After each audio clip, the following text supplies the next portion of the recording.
So as we mentioned earlier, we want to dive a little deeper into the topic of properly lighting dark-skinned characters. It's February, it's Black History Month, but it's more than that. This is a topic that was overlooked by our industry for a long time. And I can speak for myself and honestly say that I've overlooked this too. And I didn't think about the nuanced difference in different skin tones when lighting characters. And it was only until recently that I became aware of this. So let's change that. Let's get into this. Let's talk about this a little more. And hopefully we can grow and all learn from this. But before we can talk about what's going on now, I think it's really important to dig back into history a little bit to understand why lighting a dark-skinned character was not done properly. So let's go back to Rembrandt lighting. We were just talking about that. So Rembrandt was Dutch, and in European art, nearly everyone in European art at that time was white. And Rembrandt lighting works really, really well on light-skinned characters when you think about the value differences from light to dark, right? So this is how people thought about lighting characters for a really long time because the quote-unquote great ones work this way, right? I mean, these are historic figures you study in history books. They must know what they're doing in regards to lighting, right? And this thought that they knew what they were doing and so we should mimic them has skewed people's minds into thinking that this is how all characters should be shaped. Like I said, I know this happened for me. And that everyone should be illuminated this way and should have this much illumination on their face. And this trickled all the way down into the 20th century with photography and film. Again, lots of photographs were trying to mimic the greats. And photographing white people and having that desire to get that brighter skin tone was very, very common early in photography. And after a while, photography started to become more popular and the processing and printing of photographs started to become more mechanical. So instead of processing each image individually, you would drop your film off somewhere to be processed and printed in kind of a mass production way. And these places, they needed to make printing fast. So instead of tweaking every image, they went with, like I said, a mass production route with these big printing machines. So they needed some way to ensure that all photos were calibrated properly and printed well. So they developed a system that was based on a tool that was called a Shirley card. And this is one example of a Shirley card from that area. This is a card that's designed to have standard values and colors and meant to calibrate a photo printer. And in the middle, you can see that there is a quote-unquote skin tone. So now think about it. In the way that you've been taught to light something and meter something, puts these skin tones in lighter values. The way that the printing method is done is meant to push these skin tones into lighter values. So this automated system is pushing everything that way. And you know, the creators of this system just assumed that people being photographed were white and the printers were calibrated accordingly. So what happened to people of color? Like what happened to dark-skinned people when they went through this process? Well, it whitewashed their skin tones and blew out their values and frankly blew out everything else in the image. It wasn't close to an accurate representation of these individuals. And it wasn't just a problem with the printers. As I mentioned, films were a problem as well because they were designed to get a maximum range in the midtone. And that's where white skin values lived. But dark skin values were in darker tones. And the film just wasn't set up to get nuanced detail in those values.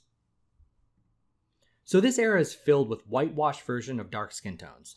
In the 60s and 70s, people started reaching out to film companies and asking them to look into this and change this.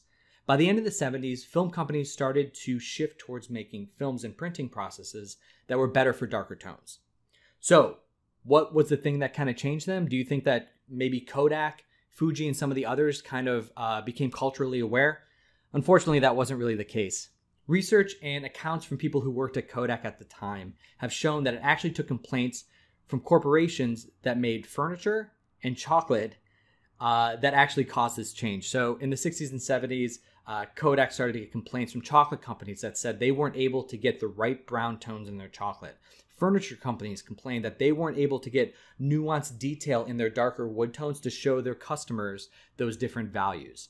So this led to productions of new films like Kodak Gold Max and other Fuji products that helped better capture darker tones.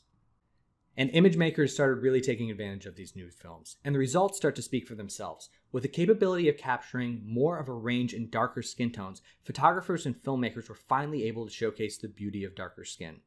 But just because you have film and the ability to light dark skin properly doesn't mean it's always done. Within the last few weeks, there was a controversy with a Vogue cover featuring Vice President Kamala Harris. She was very frontally lit and it was flat and actually raising the value of her dark skin tone and kind of whitewashing her skin. So, What do you guys say we learn the right way to do this? To start with, I want to let Ernest Dickerson, who is a cinematographer on Spike Lee's Do the Right Thing, explain his approach to lighting dark skin tones. What did you learn on Joe's Bed-Stuy Barbershop? What did you and Spike learn? Yeah, you got fluorescents that are up there. So it was, I had to come up with a filter combination to help me balance the interior and the exterior and, in terms of color temp. It was a photographic challenge because a lot of the skin tones in there are brown skinned people, darker skinned people. So can you talk about that? Talk about how you approach shooting darker skinned people? Well, I think one of the keys is makeup. A lot of times, you powder people down to eliminate reflections on their skin. Black folks, you need reflections. So actually, I would always encourage them to use a moisturizer on their skin so that there's, reflections that I can use to build in there. And that became the key. My key for lighting African-American skin tones was always to get a highlight and place that, for those of you who know the grayscale, place that at 18%, the highlight at 18%. And then the darker areas would still be on the curve. And then Caucasian tones were usually like a stop over that, which was pretty much where it should be. So I would always, find the reflection and base it on that. So you can see after the 80s, this technique of lighting dark skin tones this way was becoming more popularized. You can see it in films like Moonlight that used, again, dark skin tones that focused on specularity and color to really push the shaping in characters in really profound ways. You can see this in 12 Years a Slave, Black Hawk Down, the film Dope. And one of my favorites is the HBO show Insecure. This show does a brilliant job of not only shaping in the reflections and specular highlights, it infuses so much beautiful color in the kicks and rims in these scenes by just pushing in saturated light into those areas. And you can kind of see it time and time again. Lots of pinks, lots of magentas, lots of cyan colors. Really, really beautiful stuff. But it doesn't always take color. Even in these black and white images from Queen and Slim, you can see the shaping and the texture and the definition in the reflections and specular highlights. Another film I really love is the Boots Riley film, Sorry to Bother You. This film does, again, great job in the reflections and the color. And this is done, if you're thinking about it from like a CG standpoint, this is done not always by adding lights, but by adding elements off camera that can be reflected into the character's skin tones, like a bright card or maybe a reflective object or something that can get those shapes in there. And we started to see this more and more in animation too. I think the crew on Soul did a tremendous job getting these types of specular highlights and this type of shaping in dark skin tones. Even in video games, it's starting to come around. So games like Spider-Man Miles Morales is also taking the same cue and running with it. Again, dark values, specular highlights to create the shaping. So, again, keep in mind, specular highlights and reflection when lighting dark-skinned characters. Think moisturizer, not makeup. Think reflections, not diffuse illumination. And use this as an opportunity to put in some color infusion. Now, you might be asking yourself, why is this important? The short answer is that every single one of us deserve to see an accurate, positive representation of people like us on the screen. And think about us, especially in our industry. In animation, we genuinely have the captive attentions of young, influential people. Kids that may lack confidence, that may be trying to figure out who they are in this world. And by creating characters that look right and feel right, that project a positive image to these kids, we have the ability to influence them over their entire lives. It's an incredibly powerful responsibility and something we shouldn't take lightly. For them, it could be really life-changing. One story I always think about with this is this little boy that visited the White House with Barack Obama.